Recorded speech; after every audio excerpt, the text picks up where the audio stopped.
दोस्तों स्वागत है आपका आज की बेहद बड़ी और महत्वपूर्ण खबरों में। दोस्तों आपको बता दें आज की बड़ी खबरों में जी हाँ, सरकार का बड़ा फैसला कोरोना वायरस को लेकर। इसके अलावा आपको बता दें मोदी जी ने संपूर्ण भारत के लिए लॉकडाउन को लेकर कई अहम फैसले लिए हैं।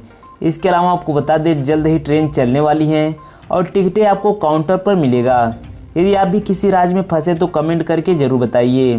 जी हाँ, इसके अलावा आपको बता दें चक्रवाती तूफान अम्फान ने हमारे देश में बहुत नुकसान किया है। जी हाँ, इसके अलावा आपको बता दें यूपी में 69,000 सहायक शिक्षक को लेकर बड़ी खबर है। जी हाँ, जानेंगे सभी खबरें विस्तार से। तो दोस्तों आज हम आपको इस वीडियो में इन्हीं सभी महत्वपूर्ण खबरों के बारे में बताने वाले हैं, तो वीडियो को ध्यान से आखिर तक देखते रहिए ताकि आपसे कोई भी जानकारी मिस ना हो। तो दोस्तों आगे बढ़ने से पहले एक लाइक कर दीजिए। चलिए जान लेते हैं चीनी बीमारी की आज की ताज़ा अपडेट के बारे में। आपको बता दें भारत में संक्रमित मरीजों की संख्या लगातार बढ़ती जा रही है और यह संख्या 1,18,000 के ऊपर पहुंच चुका है, जिसमें से 48,534 लोग ठीक होकर अपने घर जा चुके हैं और 3,583 लोगों की मृत्यु हो चुकी है। इसी के साथ बढ़ते इस वक्त की अगली बड़ी खबर की ओर।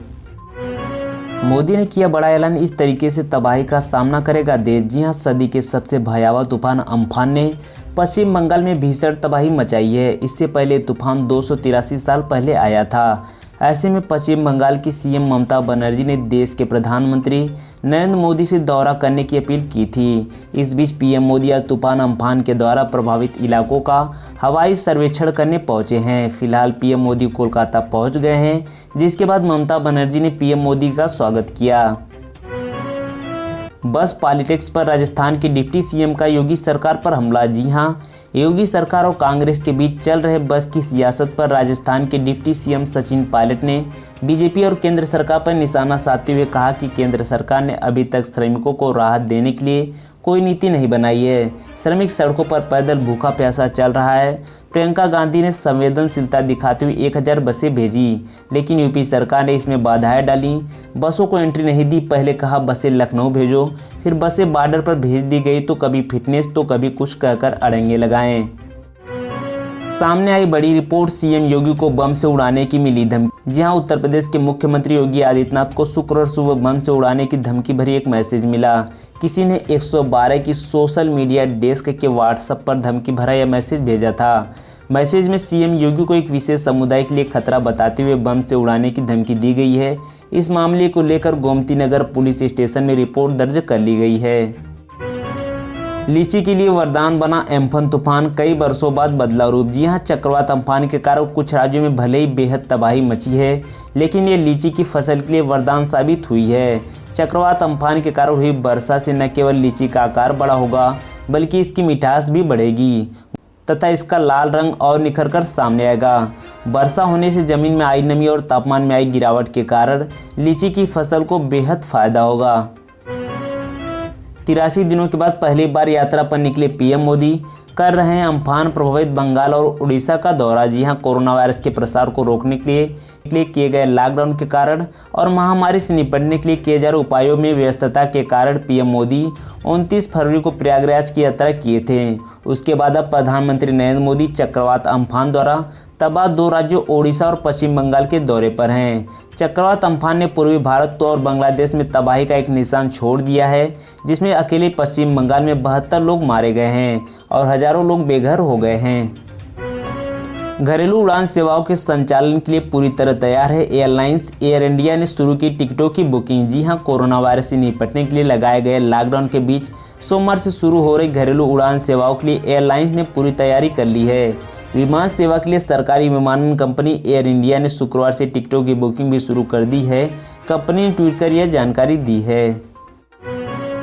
सीएम योगी आदित्यनाथ ने प्रवासी मजदूरों को बताया प्रदेश की संपदा। जी हां, उत्तर प्रदेश में अब तक हजारों प्रवासी मजदूर श्रमिक स्पेशल ट्रेन से अपने घर पहुंच चुके हैं। इस बीच प्रदेश के मुख्यमंत्री योगी आदित्यनाथ ने कहा कि बीते 1 मार्च से अब तक करीब 20 लाख प्रवासी श्रमिक प्रदेश में वापस आए हैं। ये लोग उत्तर प्रदेश की संपदा है। इनके बल पर अब प्रदेश का विकास और तेज होगा। जब ये लोग आर्थिक रूप से मजबूत होंगे तब प्रदेश अपने आप विकसित होने लगेगा। इसके लिए यूपी सरकार हर संभव प्रयास कर रही है। विश्व में शहद के 5 सबसे बड़े उत्पादकों में भारत का नाम शुमार। तो तोमर। जी हां, केंद्रीय कृषि एवं किसान कल्याण मंत्री नरेंद्र सिंह तोमर ने कहा कि किसानों की आय बढ़ाने के लिए सरकार मधुमक्खी पालन को बढ़ावा दे रही है। इसके लिए आत्मनिर्भर भारत अभियान में मधुमक्खी पालन को और बढ़ावा देने के लिए 500 करोड़ रुपए का प्रावधान घोषित किया गया है। उन्होंने कहा कि आज भारत विश्व में शहद के 5 सबसे बड़े उत्पादकों में शामिल है। पुणे के एक केमिकल फैक्ट्री में विस्फोट, 5 किलोमीटर तक सुनाई दी आवाज, आसमान छूती दिखी लपटें। जी हां, पुणे के दौड़ इलाके के कुरम्बकुम MIDC इलाके में स्थित एक केमिकल फैक्ट्री में शुक्रवार को बड़ा विस्फोट हुआ, जिसकी आवाज़ करीब 5 किलोमीटर के दायरे में सुनाई दी। विस्फोट के बाद केमिकल फैक्ट्री में आग लग गई। बताया जा रहा है कि आग इतनी भयानक थी कि बहुत दूर से आसमान में घने धुएं के काले बादल साफ देखे जा सकते थे। दिल्ली उच्च न्यायालय ने जिला अदालतों के कामकाज पर 31 मई तक लगाई पाबंदी। जी हां, कोविड-19 के मद्देनजर दिल्ली उच्च न्यायालय और जिला अदालतों के कामकाज पर पाबंदियां 31 मई तक जारी रहेगी और केवल तत्काल मामलों पर ही सुनवाई होगी। इससे पहले पाबंदियां 23 मई तक लागू थीं। मुख्य न्यायाधीश DN पटेल के नेतृत्व में उच्च न्यायालय की प्रशासनिक और आम पर्यवेक्षण समिति ने फैसला किया है कि पाबंदियां 31 मई तक जारी रहेगा और वीडियो कॉन्फ्रेंस के जरिए केवल तत्काल मामलों पर ही सुनवाई होगी। पाकिस्तान में लॉकडाउन में छूट के बाद रोज टूट रहा कोरोना का रिकॉर्ड, 50,000 का आंकड़ा पार। जी हां, कोरोना वायरस पूरी दुनिया पर कहर बरपा रहा है। दुनिया भर में 51 लाख से ज़्यादा लोग इसकी चपेट में आ चुके हैं, जबकि 3 लाख से ज़्यादा की मौत हो चुकी है। जहां भारत में आज सुबह 9 बजे तक कोरोना संक्रमण के मामले 1,12,000 को पार कर गए हैं, तो वहीं पड़ोसी देश पाकिस्तान में भी हालात बिगड़ते दिख रहे हैं। पाकिस्तान में कोरोना के मामले 50,000 को पार कर गए हैं। गुरुवार को पाकिस्तान में रिकॉर्ड 2,603 कोरोना के नए मामले दर्ज किए गए।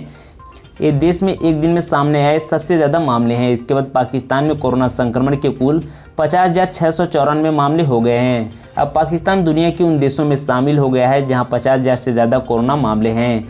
जॉन हॉपकिंस यूनिवर्सिटी की सूची के मुताबिक कोरोना संक्रमण के मामले में पाकिस्तान दुनिया में 19वें स्थान पर है। वहीं पिछले 24 घंटे में देश में 50 नई मौतें दर्ज की गई हैं, जिसके बाद वहां मरने वालों की आंकड़ा 1067 हो गया है।